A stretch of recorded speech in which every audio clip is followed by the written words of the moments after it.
Derrière moi se trouve la KX030-4 de chez Kubota. C'est le petit char d'assaut version 2,5 tonnes du constructeur japonais et je vous fais un petit tour du propriétaire.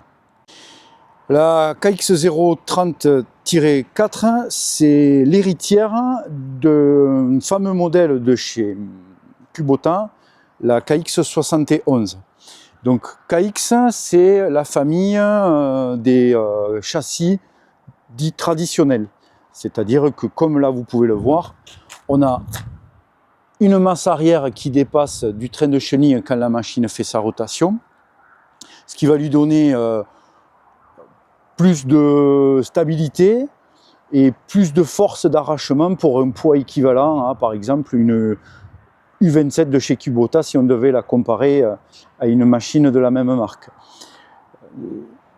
L'avantage des châssis traditionnels, eh bien, c'est qu'on se retrouve avec beaucoup plus de place pour venir travailler et accéder au moteur que les versions courtes. Là, ici, la KX030, elle est montée avec un moteur 4 cylindres, ce qui va lui procurer beaucoup plus de couple et cette sensation de force et de puissance dans son travail hydraulique. Donc elle s'étouffera moins, elle s'assoira moins dès qu'on lui demandera plus de travail. Donc, si on doit rentrer dans la précision, voilà, on retrouve le remplissage d'huile hydraulique, l'accès très facile du filtre à air. Ici, un peu au fond, c'est pas très évident, mais on la voit, la jauge à huile, mais bon, on le voit ici, il y a largement de quoi passer une main pour venir travailler. Un peu plus au loin, la pompe hydraulique, le remplissage d'eau. Sur le côté, la grille d'aération s'ouvre grâce à cette molette, c'est quand même très facile. Et là, pareil, comme sur beaucoup de mini-pelles, on va retrouver le radiateur d'huile hydraulique et le radiateur d'eau. Donc quand même un bel espacement, enfin je veux dire un beau dégagement pour pouvoir faire respirer la machine. C'est quand même pièce maîtresse. Et puis toujours pareil, beaucoup d'accès et de facilité pour faire l'entretien de la machine. On continue le tour. Sur le côté de la machine, on va retrouver le fameux capot en plastique de chez Kubota que l'on retrouve aussi sur les U. Là, vous retrouverez le remplissage d'huile hydraulique, le coupe-batterie, le petit bouton sonore pour le remplissage de gasoil, la batterie et le remplissage gasoil.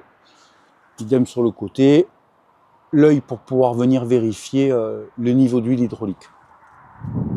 En dessous, vous allez pouvoir retrouver une partie, un contre-châssis qui se démonte. Ça va vous permettre de venir accéder plus facilement au-dessous du réservoir et toujours pareil, facilité d'entretien. Pour ce qui est du train de chenille, on a quelque chose de très classique, chenille en caoutchouc de façon quasi standard, mais il est quand même possible, je pense, d'avoir des chenilles fer, même si c'est plus trop à la mode.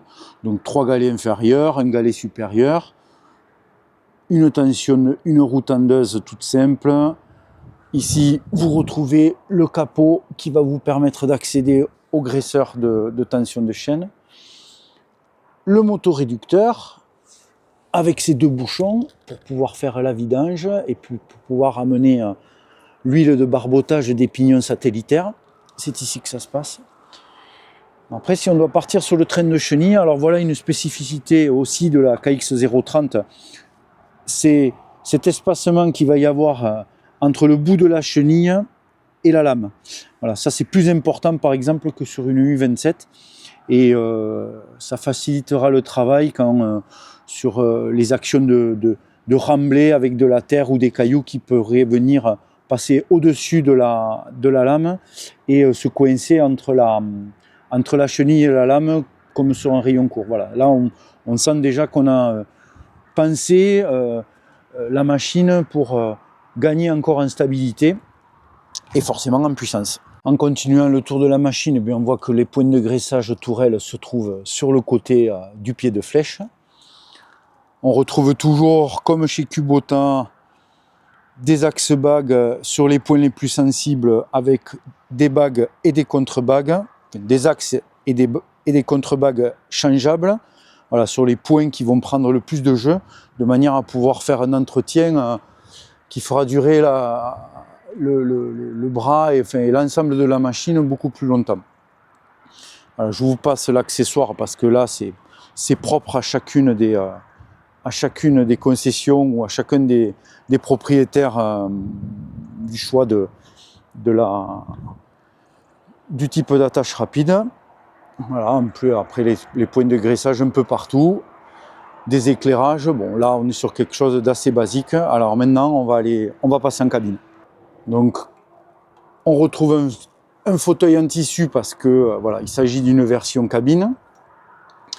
Et là, une des premières choses qui est assez intéressante, c'est, je vais essayer de vous le montrer à la caméra, c'est ce dégagement arrière. Voilà. À l'arrière du fauteuil, il y a bien une bonne vingtaine de centimètres supplémentaires.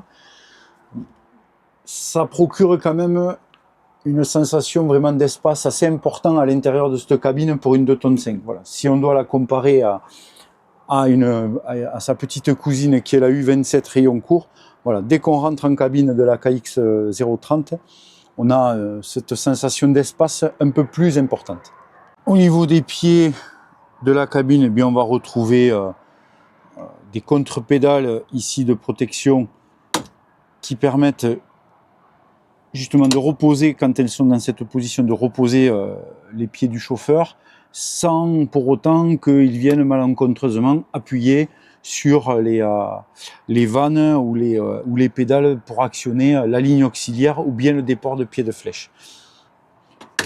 On retrouve aussi des pédales qui permettent de piloter la machine en avancement au niveau chenille avec les pieds. Alors, au choix du conducteur, hein, il les utilise ou pas. Et puis après, là-bas au fond, même chose, une contre-pédale pour venir gérer le déport de pied de flèche. Une fois qu'on est en cabine, ça s'entend peut-être pas à la vidéo, mais effectivement, la sonorité du 4 cylindres se ressent quasiment tout de suite. On sent bien que il y a un ronronnement légèrement plus important que sur les autres machines. Et puis ça se ressent surtout dès qu'on y met ce moteur 4 cylindres, dès qu'on va aller faire du travail de terrassement, plutôt pleine masse, on dira ça comme ça, même si c'est peut-être pas forcément le plus approprié, et quand on va venir y monter des accessoires qui demandent un peu de dépense hydraulique. Voilà. On sent tout de suite que c'est une machine qui a du couple et une force moteur assez importante. Donc là maintenant, à l'intérieur cabine, on retrouve toujours le fameux tableau de bord de chez Kubota, très simple, l'aiguille d'en haut, niveau de gasoil, l'aiguille du bas, température de l'eau, l'affichage numérique, LED, lui va afficher ou bien les tours minutes, ou bien les heures, ou alors éventuellement une horloge toute simple. Si on continue, je vais vous passer le fonctionnement d'une mini-pelle, rien de particulier. Ici le klaxon, la manette pour faire fonctionner la lame, vitesse rapide. Si on revient sur les pieds, comme je vous indiquais, ici en levant avec votre pied, vous allez pouvoir faire fonctionner le déport de pied de flèche. Je vais essayer de vous montrer ça. Voilà. Hop, on fait, et voilà, on voit qu'il est droite, gauche, droite, on se retrouve avec le déport de pied de flèche. Position reposée, on peut déposer ses pieds pour plus de confort de travail et c'est bien plus simple. Idem, de ce côté, ça sera la ligne auxiliaire qui va se commander si vous voulez monter du coup une pince, un marteau-piqueur ou bien un broyeur. Rien de bien particulier. Voilà, les joysticks tout simplement.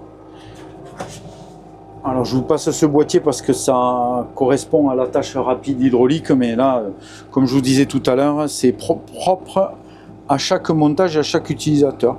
Et sur le reste du tableau de bord, eh bien, on retrouve la manette d'accélérateur, le chauffage, l'essuie-glace, les feux, le gyrophare, un bouton stop d'arrêt manuel, tout simplement, et puis quelques emplacements pour pouvoir rajouter des commodos si nécessaire. Sur la KX030, si vous avez prévu de monter des accessoires, eh bien, il vous arrivera parfois d'avoir besoin de changer la fonction voie de la ligne auxiliaire. Donc c'est dans ce contre-châssis que vous allez retrouver ici en face de vous une vanne. Donc dans une position, elle sera en simple voie, un tuyau envoie de la pression, l'autre tuyau de la ligne auxiliaire n'a pas de contre-pression et fait revenir le débit auxiliaire, le débit hydraulique, excusez-moi, et ça vaut essentiellement pour les brise-roches hydrauliques, pour les broyeurs et les enfonce-pieux. Et bien après, si vous avez besoin d'une double voie, genre pince ou tout ce genre de choses qui demandent deux effets, ou un godet tilt par exemple, eh bien vous tournerez cette vanne ici, c'est tout simple, et ensuite votre pédale pourra fonctionner en simple ou double voie. Pour finir dans la cabine, on va retrouver ici le lave-glace, enfin le liquide pour lave-glace. Ici, vous pouvez vous retrouver avec une petite vanne pour mettre plus ou moins de chauffage. Une autre chose à connaître sur les Kubota KX030, et qui est aussi le cas chez beaucoup de Kubota, c'est la fameuse clé rouge. La clé rouge, c'est ce que l'on va appeler une clé mère ou une clé de codage, pour être plus précis. En fait, c'est une clé qui ne démarre pas la machine, mais qui va correspondre et être liée au Neumann de la mini-pelle, et qui va uniquement servir à venir coder des clés noires de façon à pouvoir démarrer la machine et avoir un système en gros de sécurité aussi simplement que sur une voiture. Donc, chose très importante, une clé rouge, ça a un coût et ça a une valeur. La valeur, c'est que si demain vous perdez votre clé rouge et que vous voulez la changer, ben, c'est assez compliqué. Il vous faudra vous rapprocher d'un concessionnaire Kubota pour pouvoir faire toutes les démarches et tous les changements nécessaires. Et c'est pas si simple. Et ça a aussi une valeur parce que si vous avez la clé rouge avec votre machine, ça veut dire que depuis sa sortie d'usine et depuis sa première vente en concession, eh bien, elle n'a entre guillemets jamais perdu le fil et que cette clé de codage est toujours restée avec la machine. Donc, et puis ça a un côté très pratique. Dès que vous allez perdre une ou deux clés noires, eh bien, vous en refaites faire une avec votre clé rouge. Voilà, donc si vous devez choisir une mini-pelle pour des travaux de terrassement où vous n'êtes pas vraiment limité par les contraintes d'espace, comme ça peut être le cas dans des travaux paysagers ou avec des endroits déjà hyper contraints, la KX030, c'est vraiment un vrai petit char d'assaut. Ça reste une 2 tonnes 8, vous pouvez la transporter avec une remorque sans forcément avoir besoin d'un permis poids lourd, mais pour autant, elle va vous procurer de la stabilité, de la force, et puis beaucoup d'agréments une fois que vous y monterez un accessoire dessus. Ça reste une Kubota, donc c'est toujours pareil, c'est des machines qui sont simples, efficaces, performantes. On trouve de la pièce détachée très facilement, on y monte des accessoires très facilement, et puis surtout, sur le marché de l'occasion, c'est des machines qui décotent peu. Celle-ci, c'est vraiment le modèle souvent recherché, la KX30, parce que grâce à son moteur, et surtout à cause de son moteur 4 cylindres, qui, je le répète, lui apporte beaucoup de puissance et beaucoup de confort de conduite. J'espère que cette vidéo vous aura été utile. Donc maintenant, bon choix.